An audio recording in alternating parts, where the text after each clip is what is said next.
Les amis, Papacito a enfin répondu à la polémique dans le dernier épisode de son podcast Burger Ring sur Spotify. On y apprend l'envers du décor et surtout des informations extrêmement croustillantes concernant le collectif Nemesis. Pour rappel, toute l'histoire part d'une vidéo que Papacito a publiée sur sa story Instagram avant-hier, dans laquelle il semblait poursuivre avec son énorme chien une femme titubante et en panique la nuit dans les rues de son village espagnol. Ay, ay, que te pilla, que te pilla. Ay,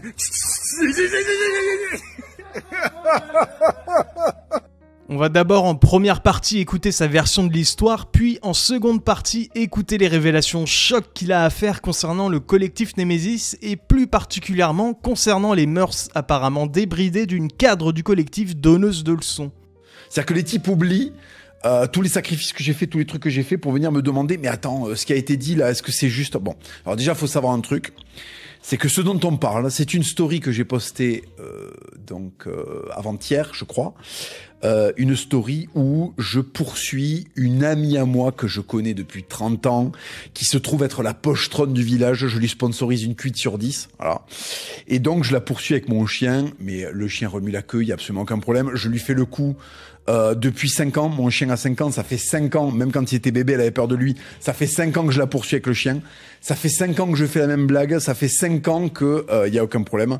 J'ai décidé de le filmer et de vous le poster, et là, il y a une armée de calomnieurs qui se sont rués sur l'occasion, parce qu'évidemment la vidéo n'a pas de contexte, pour raconter tout et n'importe quoi, que la personne serait handicapée, mais n'importe quoi. La personne que j'ai poursuivie avec mon chien, déjà c'est une blague de village, donc je reviendrai là-dessus, sur la vie de village qui est complètement inconnue par toute cette nouvelle soi-disant patriosphère extrêmement parisiano-centré. Attention, je n'ai rien contre les Parisiens, c'est pas ça. Mais le Parisien qui pense que Paris est le centre du monde et qu'il n'y a rien autour, c'est extrêmement pénible. Parce qu'il y a une énorme incompréhension de ce qu'ils appellent assez péjorativement la province. Et de ses codes. Et notamment de ses codes ruraux. Donc c'est vrai que les trucs du sud-ouest, les expliquer à des gens qui n'ont connu que le 5e arrondissement, c'est un peu compliqué. Mais bon, bref. Voilà, donc vous l'aurez compris, visiblement la femme sur la vidéo ne serait pas handicapée, elle titube juste parce qu'elle est bourrée. Et surtout, on y apprend que c'est donc une amie de très longue date de Papacito, laquelle serait une sorte de pochetronne mascotte de son village. Après, on peut être d'accord ou pas avec lui quant au fait qu'il justifie cela sous couvert de l'humour très gras et certes brut de décoffrage des campagnes, qui, il est vrai, est souvent en total décalage avec les mœurs citadines. Mais quiconque a déjà grandi ou passé un peu de temps dans les campagnes savent que ce genre de délire existe totalement, Il y a même des trucs beaucoup plus trash. J'ose vous rappeler que la légende urbaine de la fameuse tartine dans les vestiaires de rugby, ça ne sort pas du 6e arrondissement de Paris, les gars.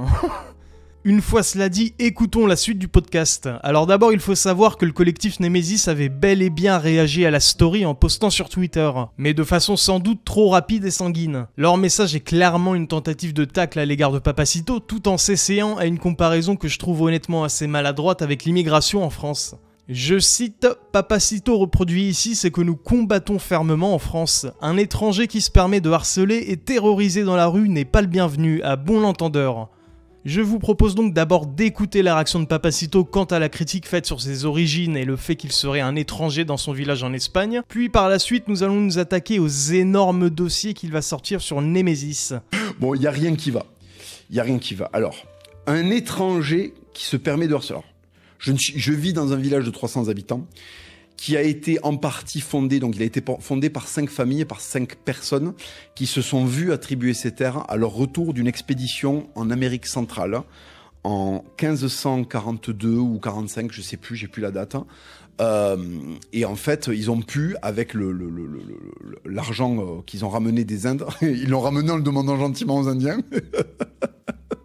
Ils sont rentrés et donc la Castille était sous-peuplée puisque la Castille était un territoire de guerre incessante et après la Reconquista, on a tenté de repeupler des endroits et donc on distribuait des titres de noblesse qui étaient vraiment des titres de noblesse d'épée. C'est pas ça n'a rien à voir avec la noblesse historique française. C'est vraiment de la noblesse qui a été faite, qui a été anoblie à la va-vite pour permettre de fixer des gens avec des terres pour administrer des endroits. Et il y a un de mes ancêtres donc qui a été qui a bénéficié de cette espèce d'ascenseur social à cette époque-là et qui s'est installé dans mon village. Et il faut savoir que depuis ce moment-là, jusqu'à ma grand-mère, puisque ma grand-mère a donc quitté l'Espagne après la guerre civile pour se réfugier en France. Donc de cet ancêtre-là jusqu'à ma grand-mère, il y a toutes les générations de mon côté grand-mère maternelle qui sont enterrées dans ce village. Donc j'y vais depuis que je suis né, depuis que je suis nourrisson. Donc je ne suis pas un étranger dans ce village. Hein. Je veux dire, dans le cimetière, il y a 6 tombes, il y a 6 générations. Il y a 6 générations de mes ancêtres. Je suis pas un étranger en Espagne, donc c'est vraiment une réflexion qui est extrêmement bête, quoi. Voilà, je suis chez moi et je rappelle que j'ai la nationalité du pays dans lequel je vis. Hein. Voilà, j'ai la double nationalité, je suis franco-espagnol, donc comme je suis en Espagne, je suis pas un étranger. Je suis espagnol en Espagne et français en France. Hein, voilà. Donc à la limite, je serais plus étranger en termes génétiques en France qu'en Espagne. Bon. Une fois que cela a été dit, attaquons-nous au scoop que Papacito va nous balancer concernant Alice Cordier, la cadre dirigeante du collectif Némésis. Je tiens à préciser qu'à aucun moment dans le podcast, Papacito ne prononce les mots Alice Cordier, hein, ce n'est qu'une supposition de ma part. Même si tout le monde aura compris comme moi de qui il parle. En effet, il utilise juste les initiales AC. AC. Je suis chiant sur ça parce qu'on ne s'imagine pas, mais judiciairement ça peut partir très très vite les amis. Écoutons donc ce qu'il a à nous dire sur cette fameuse AC. Ça suce 200 bits. Et ici, là, la fameuse patronne de Némésis. Mais tu veux qu'on parle un peu de ton cas, quand? Tu veux qu'on parle un peu de toi, là, pour savoir si tu fais pas un peu de ça, là? Parce que si moi je scotche des enfants lampadaires, qu'est-ce que tu fais avec les pins, toi, quand? Qu'est-ce que tu fais avec les bits? Parce que j'en connais un paquet de mecs qui t'ont autoculté, quand? Hein? Qui t'ont foutu la rousquille en étoile de shérif, comme dit mon pote Sunshine, là. Hein? Tu te l'es fait mettre l'étoile de shérif, la rousquille en étoile de shérif, quoi.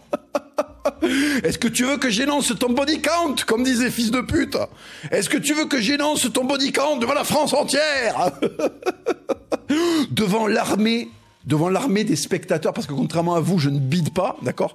Est-ce que tu veux que j'énonce ton putain de body count devant les 300 000 gonzes qui écoutent cette story? Est-ce que tu veux que je le fasse? Mais je vais le faire. Ne réponds pas, t'as pas droit à la parole. Je vais le faire, d'accord?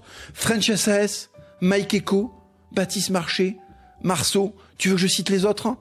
Tu veux que je cite les autres? Tous ces mecs-là te sont montés dessus, quand? Tu t'es fait raticher la broutignole, sans arrêt, quand? Par toute la droite. Et après, ça fait des signalements de vertu. Et t'as tellement une réputation de pute que t'as dû appeler un cabinet de conseil américain, là, t'as dit, écoutez, j'ai une réputation de... Qu'est-ce que je peux faire pour me sortir de ça, quoi? Et les mecs ont dit, ouais, il faut que tu mises sur l'image de la maternité, ok? La maternité. Stop to suck dicks, just play with the baby, ok? Il faut que tu aies un bébé dans les mains. Parce que moi, on m'a raconté, parce que j'en connais... En fait, c'est rigolo, parce que la moitié des mecs de ton body count, je les connais, et ils parlent avec moi. Donc, si tu veux, je sais comment tu te comportes, putain. Quand on te sort un chibre en érection, tu as le regard de Chucky. D'accord? Il y a un démon babylonien qui s'empare de ton corps et on commence à entendre des incantations dans la pièce parce que t'es possédé, quand. Dès qu'il y a une barre, là, qui sort d'un slibard, tu commences à être possédé. Il y a des incantations, ça va. On est dans la Moria, en fait. Il y a le balrog qui déboule, quand. On m'a raconté comment tu regardais les... On me l'a raconté. Il paraît que t'as la tronche de Chucky. Allez voir ceux qui ont pas la ref. Chucky sur Google, elle a cette tête-là, quand. T'es à deux doigts d'avoir, quand le mec sort sa tub, hein, t'es à deux doigts d'avoir la musique de Halo. Tu sais? Oh, oui, parce que c'est une chanson qui donne la notion de gigantisme. Putain, mais ne me faites pas du signalement de vertu quand t'as le cul qui a plus rebondi qu'un ballon de basket pendant les playoffs de la NBA, quand. Enfin, tu te fais trop finir la ratignole toute la journée, quand, et puis tu viens de dire, oh, regardez, Papacito s'amuse avec une amie à lui dans son village. Qu'est-ce que c'est que ces tweets de demeurer, en fait? Qu'est-ce que c'est que ça? Qu'est-ce que vous cherchez? Que je raconte que tu t'es fait déglinguer au bistrot Saint-Michel par à peu près tous les mecs, par à peu près tous les influenceurs de droite. Il y en a un qui t'a déglingué aussi, je vais pas dire son blaze, qui a des... Allez, on va pas dire son blaze. Allez, on va donner juste une indication, il a des gros bras, il a vraiment des très très gros bras. Il t'a déglingué, Alice, il t'a déglingué. Il m'a raconté. Il paraît que ton âme se transforme. Attends, est-ce que par hasard, tu serais pas une énorme salope? en réalité, quoi. Est-ce que ça serait pas ça, la maladie bizarre dont tu souffres? Tu sais, la gonzesse est dépressive, elle sait pas ce qu'elle a, attends, je te file un pronostic, quoi. Raconte-moi quels sont tes symptômes. Tu suces tout le monde? Attends, je vais te dire le nom de ta maladie, tu vas voir, c'est vraiment très étonnant, t'es une énorme en fait. C'est de ça que t'es atteinte.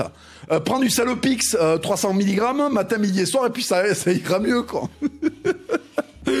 Alors donc du coup, excusez-moi, tout à l'heure j'étais en train de vous expliquer un truc, c'est que la gonzesse, donc il y a des trucs sales qui commençaient à sortir, oui, parce que tout se sait dans ce milieu.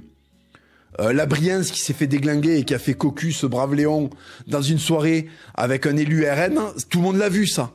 C'est pas parce que t'es à 4 grammes quand tu le fais et que t'as les joues bouffies d'alcool et que tu vois double que les gens qui sont autour de toi c'est la même chose. Donc il y a eu des trucs comme ça en fait. Il y a des trucs comme ça et ça finit par se savoir. D'accord?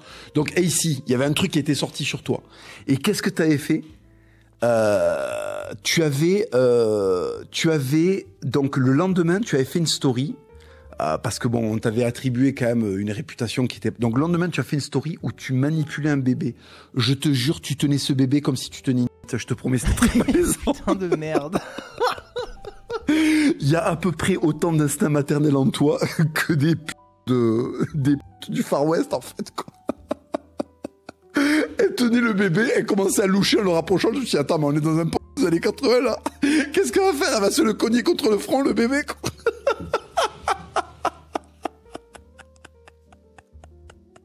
Elle regardait le bébé, elle le louchait. Je me suis dit, putain, à un moment, elle va le branler, quoi. Non, mais c'est pas possible d'avoir aussi peu d'instinct maternel, mais c'est infernal, quoi. Voilà, donc vous l'avez entendu, apparemment un tas de gros noms de la droite sur internet auraient couché avec cette fameuse AC, qui serait la patronne du collectif Nemesis, donc Alice Cordier. On a tous compris que c'était bien Alice Cordier, hein, même si encore une fois, je rappelle qu'il ne prononce jamais son nom. Qui plus est, selon les dires de Papacito, une fois que toutes ces coucheries auraient commencé à fuiter dans le milieu de la droite, elle aurait tenté de changer son image en demandant les services d'une boîte de conseil américaine, en jouant sur l'image de la maternité. Libre à chacun de croire à ses propos, n'oubliez pas d'essayer de rester nuancé et d'avoir votre propre avis sur la chose. Voilà, sur ce, merci à toutes et à tous d'avoir regardé la vidéo. N'hésitez pas à lâcher un pouce bleu, un commentaire pour le référencement ou à vous abonner si vous le souhaitez. Moi je vous dis prenez soin de vous, à la prochaine. Allez, salut!